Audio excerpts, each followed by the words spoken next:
Welcome to Suman TV. నేను మీ నాగరాజ్ బైర్శెట్టిని. ప్రస్తుతం మారుతున్న కాలమాన పరిస్థితుల కారణంగా కావచ్చు, కాలానుగుణంగా ప్రతి ఒక్కరు వయసుతో తారతమ్యం లేకోకుండా కీళ్ళ నొప్పులు అనేవి ఎక్కువైపోతున్నాయి. ముఖ్యంగా మోకాళ్ళ నొప్పులు. మోకాళ్ళ నొప్పులు అంటే అందరూ కూడా ఒక్కటే శరణ్యం, అదే ఆపరేషన్ వెళ్ళాల్సిందే, మోకాలు చిప్పలు మార్చుకోవాల్సిందే, స్టీల్ ప్లేట్స్ వేసుకొని మళ్ళా పయనం సాగించాల్సిందే అంటారు. అయితే ఆ ఆపరేషన్ అనేది సాదాసీదాగా ఉండదండోయ్. ఆపరేషన్ అనుకుంటాం కానీ అక్కడికి వెళ్ళి చూసే తప్పితే ఆ నరకం అర్థం కాదు. ఆపరేషన్ చేయించుకున్న తర్వాత కూడా చక్కగా నడుస్తున్నారంటే చాలామంది ఇబ్బంది పడుతున్న పరిస్థితిని మనం చూసాం. ఈ నేపథ్యంలోనే మోకాళ్ళ చిప్పల అరుగుదలకు ఆపరేషన్లకు చెక్ పట్టండి, ప్లాస్మా థెరపీకి స్వాగతం పలకండి అంటున్నారు హైదరాబాద్కు చెందిన Epione pain clinic doctor, senior pain physician అయిన డాక్టర్ సుధీర్ ధారా గారు. ప్రస్తుతం సుధీర్ ధారా గారు మనతో ఉన్నారు. ఎందుకు ఆపరేషన్లకు చెక్ పెట్టాలి, ప్లాస్మా థెరపీకి ఎందుకు స్వాగతం పలకాలి అన్న పూర్తి వివరాలు ఆయనతో తెలుసుకుంటాం. నమస్తే సార్. నమస్కారం అండి. బాగున్నారా? బాగున్నాను సార్, నాకు తెలిసి ఇటీవల కాలంలో వయసుతో తారతమ్యం, చిన్నవారి నుంచి పెద్దవారి వరకు జాయింట్ పెయిన్స్, కీళ్ళ నొప్పులు ఇవన్నీ ఎక్కువ వస్తున్నాయి. ముఖ్యంగా ఒక స్థాయి వచ్చిన తర్వాత 40 years దాటితేనే మోకాళ్ళ నొప్పులు ఎక్కువ వస్తున్నాయట. అసలు ఈ మోకాళ్ళ నొప్పులు ఎందుకు వస్తాయి, ఈ మోకాళ్ళ అరుగుదల అనేది ఎందుకు జరుగుతుంది, అసలు ఒక్కసారి అది వివరించిన తర్వాత మిగతా వివరాల్లోకి వెళ్తాం సార్. మీరు అడిగిన మాట ఒకటి కరెక్ట్. ఏంటంటే ఇంతకుముందు 55 years దాటిన వాళ్ళకే మోకాళ్ళ నొప్పులు చూసేవాళ్ళు. Yes sir. మేబీ మనం చిన్నగా ఉన్నప్పుడు ఏజ్లో 60 తర్వాతే ఓకే మోకాళ్ళ నొప్పి వచ్చి అలా నొలక మంచం మీద అలాగే గాలం గడిపేసేవాళ్ళు, కట్లు కట్టుకొని ఆయింట్మెంట్లు పూసుకుంటా. ఇప్పుడు ఆ 55-60 ఏళ్లలో వచ్చే మోకాళ్ళ నొప్పి 35కి వచ్చేసింది. అవును, కరెక్ట్. అంటే ఇప్పుడు నా క్లినిక్లో నేను ఒక 50 మందిని చూసామంటే 30-35 మంది 30 నుంచి 35-40 ఏళ్ళ వాళ్ళే. ఓకే. అంటే ఇక్కడ గమనించాల్సింది ఏంటంటే ఏదో న్యాచురల్గానే మనం చేసే పనుల వల్ల, పొల్యూషన్ వల్ల, మన ఆహారపు అలవాట్ల వల్ల ఈ మోకాలు కానీ ఇతర జాయింట్స్ కానీ అరగడం అన్నది చాలా చాలా విరివిగా చూస్తున్నాం. ఎందుకంటే జాయింట్ అరగడం, మోకాలు అనేది పెద్ద జాయింట్, మన బరువు అంతా మోసే జాయింట్. ఆ జాయింట్ ఎందుకు అరుగుతుంది? ఆ జాయింట్ మనం ఎక్కువ వాడుతాం. ఎక్కువ వాడడం అంటే ఏంటి? చిన్నప్పుడు మనం వాడుతున్నప్పుడు ఆ జాయింట్ అరగదు. ఒక 40-45 దాటిన తర్వాత అరగడం మొదలుపెడుతుంది. ఏమరుగుతుంది? దాంట్లో మోకాలులో కొన్ని మెత్తటి పదార్థాలు ఉంటాయి. ఆ మెత్తటి పదార్థాలు అరగడం వల్ల ఈ ఎముక రాసుకుంటుంది అనమాట. రెండు బోన్స్ మధ్యలో గ్యాప్ ఇట్లా ఉంటే ఫ్రీ ఉంటుంది. ఆ గ్యాప్ మధ్యలో కొన్ని మెత్తటి పదార్థాలు ఉంటాయి. ఈ వాడకం వల్ల ఈ రెండు ఎముకలు రాసుకోవడంతో నొప్పి వస్తుంది. అది మోకాళ్ళు అవ్వచ్చు, హిప్ జాయింట్లో అవ్వచ్చు, స్పైన్లో అవ్వచ్చు, షోల్డర్ అవ్వచ్చు, ఇతరత్ర యాంకిల్ కానీ, రిస్ట్ కానీ, యాంకిల్ జాయింట్ కానీ, రిస్ట్ కానీ, ఇంకా ఏ చిన్న చిన్న జాయింట్స్ కూడా ఇవి కూడా అరుగుంటాయి. సో ఇవన్నిటికీ కారణం ఏంటంటే మనము జాయింట్ని సరిగ్గా కేర్ తీసుకోకపోవడం. మనం ఏం చేస్తుంటాం, ఎక్కువ నడిస్తే జాయింట్ ఇంకా స్ట్రెంగ్త్ అవుతుందని. ఇప్పుడు కేబీఆర్ పార్క్లో మీరు చూసినట్టంటే రోజుకి 600-700 మంది పొద్దునే గిరగిరగిర తిరుగుతుంటారు. దాని వెనకాల ఉన్న డేంజర్ వాళ్ళకి తెలియదు. అందరూ ఏమనుకుంటారు, ఒక రౌండ్ కొట్టామా 4 కిలోమీటర్లు, ఏదో ఎవరెస్ట్ శిఖరం ఎక్కిన ఫీలింగ్ ఉంటుంది. కానీ దాని వెనకాల మీ బాడీలో జాయింట్స్లోను స్పైన్లోను ఏం డ్యామేజ్ జరుగుతుందో మీకు తెలీదు. అందరూ ఏమనుకుంటారంటే వాకింగ్ అంటే ఏదో అమృతం, నడిస్తే ఇంక అయిపోయిందిరా, మనం మొత్తము బాడీ అంతా హెల్తీకి తయారైపోతుంది అనుకుంటారు. తప్పది. ఒక్కొక్క మనిషికి వాళ్ళ వయస్సును బట్టి, వాళ్ళ ఏజ్ను బట్టి, వాళ్ళకి బాడీలో జాయింట్స్లో ఉన్న కండిషన్ బట్టి ఎక్సర్సైజ్ చేయాలి, కానీ బ్లైండ్గా ఎక్సర్సైజ్ చేయాలి. ఇప్పుడు ఒక్కటి సార్, ఎవరన్నా జబ్బు, అనారోగ్యము అంటే అన్నిటికీ ఒకటే మార్గము, ఒకటే మూలం, నడకనే. మీరు రోజు నడవండి, అన్ని అనారోగ్యాలకు దూరంగా ఉండండి. రోజు బాగా నడవండి, 10 కిలోమీటర్లు నడవండి, కనీసం 5 కిలోమీటర్లు నడవండి. స్వేదం ఇలా చిందించాలి, చెమట ఇలా కారిపోవాలి అంటుంటారు సార్. మరి మీరేమో ఇలా అంటున్నారు? అంటే ఇప్పుడు నేను మాట్లాడినా, మీరు మాట్లాడినా, ఎవరు మాట్లాడినా కానీ ఒక ఎవిడెన్స్ ఉండాలి. Scientific evidence, science, medical science, అంతే కదా. హెల్త్ అంటే మెడికల్ సైన్స్. ఏ మెడికల్ బుక్స్లో కూడాను walking is good for health అని ఉండదు. ఎందుకంటే మెడికల్ బుక్స్ ఏం చెప్తాయంటే ఎక్సర్సైజ్ చాలా ఇంపార్టెంట్. మెడికల్ బుక్స్ ఎక్సర్సైజ్లు ఏం చెప్తాయంటే, ఇప్పుడు మీరు 51 years, మీకు ఏ ప్రాబ్లం లేదు, హ్యాపీగా ఉన్నారు, మీ జాబ్ మీరు చేసుకుంటున్నారు. పొద్దున సాయంత్రము ఒక 1/2 hour to 45 minutes mild to moderate physical exercise చేయమంటుంది. ఎలా అది ఎలాంటి exercise? అది ఎట్లాగా మీకున్న కండిషన్ బట్టి. ఉమ్, ఇప్పుడు మీకు మోకాలు నొప్పి ఉంది, ఉమ్, మీకు ఆ physical exercise mild to moderate ఉన్నదానికి మోకాలుకి దెబ్బ తినకుండా ఉండాలి. ఉమ్, అదే షోల్డర్ ఉంది, షోల్డర్ ఎక్సర్సైజ్ లేకుండా ఈ mild to moderate half an hour to 45 minutes exercise ఉండాలి. ఉమ్, అవి ఎవరు చెప్తారు? డాక్టర్ చెప్తారు. ఓకే. సో డాక్టర్ చెప్పకుండా మీ పక్కింటోడు జిమ్కి వెళ్ళమన్నాడని, ఉమ్, మీ పక్కింటోళ్ళు లేదంటే ఎవరన్నా మీకు తెలిసిన వాళ్ళు సైక్లింగ్ చేద్దాం పదా అని, ఉమ్. లేదంటే మనం కేవీఆర్ పార్క్లో వాకింగ్ చేద్దామని విని 10 రౌండ్లు వేస్తామని. అది డేంజర్. ఎందుకంటే అట్లాగా చెప్పడం వల్ల, అలాగా అపోహపడి మీరు వెళ్ళడం వల్ల మేము బిజీ అవుతున్నాం. సో మాకు మంచి పేషెంట్లు వస్తున్నారు, కానీ అది మంచి కాదు. ఎందుకంటే మీరు ఇప్పుడు క్వశ్చన్ అడిగారు, ఎందుకు వస్తాయి మోకాలు నొప్పులు? అవును. అసలు అంటే రీజన్ ఏంటి సార్? మోకాలు నొప్పులు రాకుండా ఉండొచ్చు కదా. దానికన్నా ముందు ఒక ప్రశ్న సార్.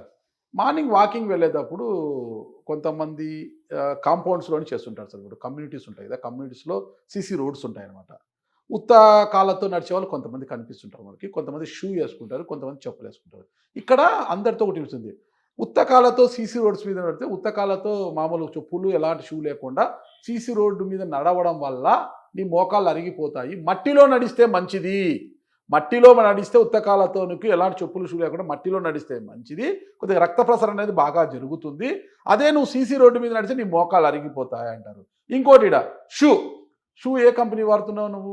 వద్దండి, అవి వేసుకుంటే మోకాళ్ళు అరిగిపోతాయి, పలానా కంపెనీ షూ వాడితే చాలా బాగుంటుందండి, మోకాళ్ళకి ఎలాంటి ప్రమాదం ఉండదండి అంటుంటారు. ఇవన్నీ ఏంటి సార్? దీని గురించి ఒకసారి వివరించండి. ఇప్పుడు నేను అంటాం, వాకింగ్ చేయడమే మీ బాడీ తాహత్ కంటే మించి చేయడము అదో డేంజర్. ఓకే. తప్పకుండా అన్ని బాడీలో పార్ట్స్ అవుతాయి. ఇంకోటి, చెప్పులు లేకుండా నడవడం వల్ల ఏమవుతుంది, మీకు ఈ షాక్ అబ్జార్బింగ్ ఉండదు. ఇప్పుడు మీరు ఇట్లా బరువు వేసి నడుస్తున్నప్పుడు మీకు సోల్ కింద ఏదైనా కుషన్ ఉంది అనుకోండి, బాడీ వెయిట్ ఆ కుషన్ తీసుకుంటారు.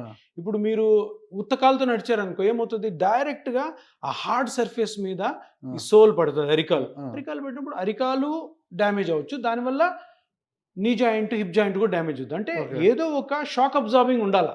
సో డైరెక్ట్గా మీరు ఎప్పుడు కూడా సిమెంట్ మీద కానీ, సిసి రోడ్ మీద కానీ, అసలు మట్టిలో కూడా నడవకూడదు. ఎప్పుడు మీరు వాకింగ్ చేయాలనుకున్నప్పుడు, డాక్టర్ గారు చెప్పినప్పుడు, ఊరికే మీ అంతటా మీరు చేయొద్దు అనుకున్నప్పుడు, తప్పకుండా మంచి కుషన్ ఉండి మంచి ఫోమింగ్ ఉన్న షూ వాడడం ఆల్వేస్ మంచిది. Okay, better. కానీ అనవసరంగా వాకింగ్ అయితే చేయొద్దు. ఓకే. ఏది మీరు అన్నట్టు వాకింగ్ చేస్తే మొత్తం హెల్త్ బీపీ, షుగర్ అన్ని కంట్రోల్ అయిపోతే తప్పు, చాలా తప్పు. బీపీ, షుగర్ కంట్రోల్ అయ్యేది ఎక్సర్సైజ్ వల్ల తప్పితే వాకింగ్ వల్ల ఒక్కదాని వల్ల కాదు. మీకు మోకాలు నొప్పులు ఉండి బీపీ, షుగర్ని మీరు వాకింగ్తో కంట్రోల్ చేసుకోవాలనుకుంటే మీ మోకాళ్ళు ప్లస్ ఆల్సో మీ స్పైన్ కూడా ప్రాబ్లం వచ్చే అవకాశం ఉంది. సో తెలిసి అటువంటి చేయొద్దు. తప్పకుండా డాక్టర్ని సంప్రదించి, సార్ ఇది నాకు మోకాలు అరిగింది, నా షుగర్ కంట్రోల్లో ఉండాలి, నేను ఎటువంటి ఎక్సర్సైజ్ చేయాలి. సో మీకు మీ మోకాలు నొప్పి, మోకాలు కూడా డ్యామేజ్ కాకుండా ఉండాలి, అదేవిధంగా షుగర్ కూడా కంట్రోల్ అయ్యే ఎక్సర్సైజ్ డాక్టర్ దానికి సంబంధించి ఎక్సర్సైజ్ మాత్రం సింపుల్. సార్ ఇప్పుడు మనం ప్రధాన అంశంలోకి వస్తాం సార్. అసలు మోకాళ్ళ చిప్పలు అనేవి ఎందుకు అరుగుతాయి? ఆ మధ్య మోకాలికి రెండు చిప్పల మధ్య ఉండే మెత్తటి పదార్థం అనేది ఎటు మాయమైపోతుంది? అది ఎందుకు అరిగిపోతుంది? అది ఎక్కడికి పోతుంది? అది మాయమైపోవడం వల్ల రెండు చిప్పలు ఎముకలు ఇలా అరుక్కొని నొప్పులు వస్తాయంట. ఈ గుజ్జు ఎక్కడికి పోతుంది అసలుకి? ఆ గుజ్జు పోవడానికి బలమైన కారణం ఏంటి? ఇప్పుడు మోకాలు ఇది మంది. అవును సార్.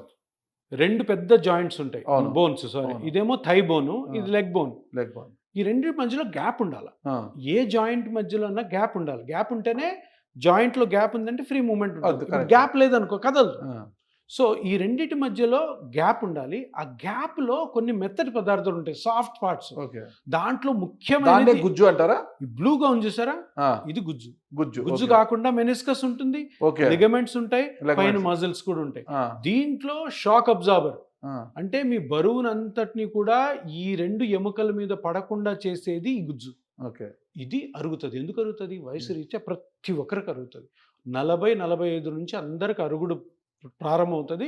వాళ్ళు చేసే యాక్టివిటీ బట్టి, వాళ్ళ మోకాలులో ఉన్న శక్తిని బట్టి, ఆ గుజ్జు యొక్క స్ట్రెంగ్త్ని బట్టి ఈ మోకాల్లో ఉన్న గుజ్జు 40-45 నుంచి ప్రారంభమై 50 కరిగిపోవచ్చు, 55 కరగచ్చు, కొంతమంది అదృష్టవంతులకి 70, కొంతమందికి 80 వరకు కరగచ్చు. అది మన తలరాత మీద డిపెండ్ అయింటుంది, అఫ్కోర్స్ మీ యాక్టివిటీస్ బట్టి కూడా.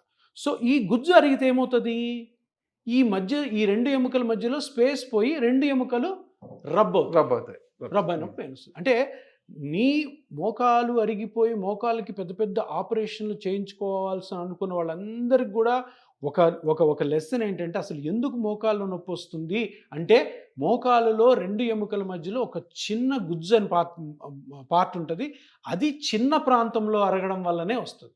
సరే ఎట్లా అరుగుతుందని మీరు అనొచ్చు. అంటే అందరూ అనుకుంటారు ఇది గుజ్జు కదా సార్ మొత్తం అరిగిపోతుందా మనిషికని? కాదు, అది ఒక లిక్విడ్ పదార్థం. లిక్విడ్ కాదు, it's not liquid. Like liquid లా ఉండదు, అది కుషన్ లాగా ఉంటుంది. దిండు అనుకోండి. ఇప్పుడు ఆపరేషన్ చేసినప్పుడు మోకాలు ఆపరేషన్ చేసినప్పుడు మొత్తం ఇదంతా కూడాను బోన్ కలర్స్ లో ఉంటుంది. ఇది మటుకు ఇక్కడ బ్లూ ఉండదు, లోపల వైట్ ఉంటుంది. అది వైట్ గా ఉన్నది లేసిపోతుంది అనమాట. అంటే రగిడిపోయింది అంటాం తెలుగులో. అట్లా అంటే ఎట్లా రగిడిపోయి ఉంటుంది అంటే ఇప్పుడు చూడండి ఇట్లా అయిందా, ఎర్రగా ఏం చూస్తారా? కరెక్ట్. మొత్తం పోలేదు, ఓన్లీ ఈ పార్ట్ మటుకు అరిగింది. ఇక్కడ కొంచెం అరిగింది, చూసారా? ఇక్కడ అరిగింది. అంటే మోకాలు అరిగిపోయి మోకాలు నొప్పి వచ్చిన వాళ్ళకి మోకాలు అంతా చెడిపోదు. మీ ఎముకలు కరెక్ట్గా ఉన్నాయి, మీ లిగమెంట్స్ కరెక్ట్గా ఉన్నాయి, మీ మెనిస్కస్ కరెక్ట్గా ఉంది, బోన్స్ బాగున్నాయి. ఓన్లీ కార్టిలేజ్ మొత్తం అరగలే, ఇక్కడ మట్టుకు అరిగింది. చూడండి ఎర్రగింది. అంటే ఇంత చిన్న పార్ట్ అరిగిన దానికి మోకాలు మొత్తం కూడా ఆపరేషన్ చేసుకోవాల్సిన అవసరం లేదు. సో మీరు అడిగిన దాని క్వశ్చన్కి ఆన్సర్ ఏంటంటే ఈ గుజ్జు అరగడానికి కారణం వయసు, మనం చేసే యాక్టివిటీస్, మన ఫుడ్ హ్యాబిట్స్, తెలియకుండా మోకాల మీద ఎక్కువ ప్రెషర్ పడేయడము తెలియకుండా. కొందరు ఏమనుకుంటారు మోకాలు నొప్పి స్టార్ట్ అయితే ఎవరో పక్కింటోడు చెప్తాడు వాకింగ్ చేయి ఈ రోజు నుంచి తగ్గిపోద్దని. ఏమవుతుంది, ఇది అరిగింది కాస్త మొత్తం పోతుంది. మొత్తం పోయి ఆ దాని థిక్నెస్ అరిగి కంప్లీట్గా బోన్ టు బోన్ వచ్చేస్తుంది అనమాట ఇది ఈ గ్యాప్ లేకపోతే. సో అందరూ గమనించాల్సింది ఏంటంటే మోకాలంతా ఎప్పుడు చెడిపోదు, మోకాలంతా కూడా మార్చుకోవాల్సిన అవసరం లేదు. ఇప్పుడు మోకాల నొప్పులుండి వాకింగ్ చేసేవారు నీ ప్యాడ్స్ వేసుకొని మరి అవి వేసుకుంటే ఏం కాదు, హ్యాపీగా నడవచ్చు అని నడుస్తుంటారు కదా. ఇవన్నీ కూడా కమర్షియల్ యాక్టివిటీస్. మీకు లోపల డ్యామేజ్ అవుతుంటే క్యాప్ వేసుకుంటే ఏమవుతుంది? ఏం లోపల ఏమైనా మంత్రం పోతుందా, మ్యాజిక్ పోతే ఏం పోదు కదా, లోపల అరిగేది అరుగుతూనే ఉంటుంది. చూశారు కదండి డాక్టర్ సుధీర్ దారా గారు చెప్పింది. ఒక జబ్బు చేస్తుంది, అందరూ ఆసుపత్రిలోకి వెళ్తుంటారు, డాక్టర్లకు చూపిస్తారు, కానీ జబ్బు నయం కాదు. అది వాళ్ళ లోపం కాదండి. సరైన డాక్టర్ దగ్గరికి, జబ్బు యొక్క మూలాలు తెలుసుకొని మందిచ్చే డాక్టర్ దగ్గరికి వెళ్తేనే ఆ రోగం నయం అవుతుంది. ఇది అందరూ గమనించాలి. అలాగే మోకాల నొప్పులు అందరికీ వస్తుంటాయి, ప్లాస్మా థెరపీలు అందరూ చేస్తుంటారు, కానీ అది ఎలా చేయాలి, ఎంత మోతాదులో చేయాలి, ఏంటి అని తెలిసిన డాక్టర్ దగ్గరికి వెళ్తేనే ఆ ప్లాస్మా థెరపీ కూడా సక్సెస్ అవుతుంది. అలాంటి తెలిసిన వారిలో ఒకరే మన డాక్టర్ సుధీర్ దారా గారు. ఇప్పుడు అంటున్నారు కదా ప్లాస్మా థెరపీ అంటే ఎపియాన్ పెయిన్ క్లినిక్ అంటే ప్లాస్మా థెరపీ. ఈ రెండింటిది అవినాభావ సంబంధము, అవిభాజ్య కవలలు అంటారు కదా, అలాంటిది అనమాట ఈ రెండింటికి ఉన్న సంబంధము. మరి ఇంకెందుకు ఆలస్యము, మీకు మోకాల నొప్పులు అరిగిపోయి బాధపడుతుంటే స్టేజ్ 4లో ఉన్నా సరే గ్యారంటీ ఇస్తున్నారు, 90% సక్సెస్ రేట్ ఇస్తున్నారు. ప్లాస్మా థెరపీ ద్వారా నయం చేసుకోండి, హ్యాపీగా నడక సాగించండి అంటున్నారు. మరి ఇంకెందుకు ఆలస్యం, మీలో ఎవరైనా మోకాల చుప్పలు అరిగిపోయి బాధపడుతున్నవారు ఎవరైనా ఇంటర్వ్యూ చూస్తే కింద స్క్రోల్ అవుతున్న నంబర్కి కాల్ చేయండి, అపాయింట్మెంట్ తీసుకోండి. ఓకే, థ్యాంక్ యూ అండి. నమస్తే సార్.